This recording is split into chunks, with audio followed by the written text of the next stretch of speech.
Hi అండి, good evening. Welcome to Lakshmi vlogs in Telugu. మీరు నా ఛానల్ ఫస్ట్ టైం చూస్తున్నట్లయితే ప్లీజ్ సబ్స్క్రైబ్ చేసుకోండి. ఈరోజు నేను ఇమ్యూనిటీని బూస్ట్ చేసే ఒక మిల్క్ రెసిపీ చూపిస్తున్నాను పాలతోటి.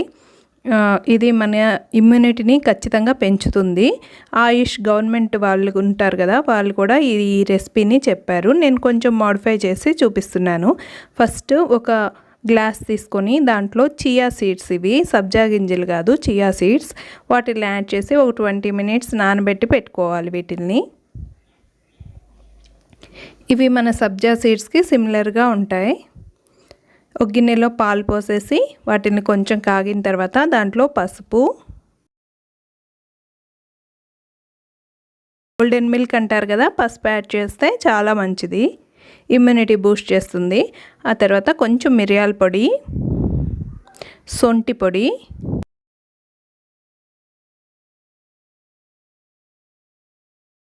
యాలకుల పొడి.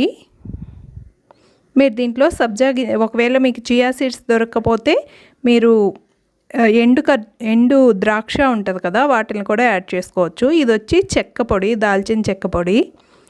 ఇది ఇమ్యూనిటీ బూస్టింగ్ కోసమే కాదు, మనకి వెయిట్ లాస్ కోసం కూడా బాగా పనిచేస్తుంది. మార్నింగ్ ఓన్లీ ఈ మిల్క్ తీసుకున్నారంటే మీకు వెయిట్ లాస్ అయిపోతుంది బ్రేక్ఫాస్ట్ బదులుగా. అలాగే నైట్ డిన్నర్ ప్లేస్లో 6 o'clock అప్పుడు ఇది ఒక కప్పు తీసుకొని పడుకున్నారంటే మీకు వెయిట్ లాస్ ఖచ్చితంగా ఒక 1 monthలో తేడా తెలుస్తుంది, లాస్ అవుతారు వెయిట్. దీన్ని ఇలా బాగా కాగిన తర్వాత వడకట్టేసుకోవాలి ఇదంతా. మీకు కావాలంటే దీంట్లో తులసి ఆకులు వేసుకోవచ్చు. అలాగే చియా సీడ్స్ ప్లేస్లో ఎండు ద్రాక్ష కూడా యాడ్ చేసుకోవచ్చు. కిస్మిస్ అంటాం కదా, ఇవన్నీ పొడిగా ఉంటాయి కదా, కాబట్టి వీటిని ఫిల్టర్ చేసుకుంటేనే బాగుంటుంది. ఫిల్టర్ చేసేస్తున్నాను నేను. దీన్ని కొంచెం గోరువెచ్చగా పడుకునేటప్పుడు ఇంట్లో అందరూ తాగొచ్చు. ఇదేం కొత్తది కాదండి, పాతకాలం నుంచి ఎప్పటి నుంచో పసుపు వేసుకొని పాలు తాగే అలవాటు ఉంది కదా మనకి. సో మీరు కూడా ఈ రెసిపీని ట్రై చేసి ఇంట్లో అందరూ తాగి ఈ సిచ్యువేషన్లో ప్రతి ఒక్కరూ ఇమ్యూనిటీ బూస్ట్ చేసుకోవాలి. సో మీరు కూడా ట్రై చేసి ఈ రెసిపీ ఎలా ఉందో నాతో షేర్ చేసుకోండి.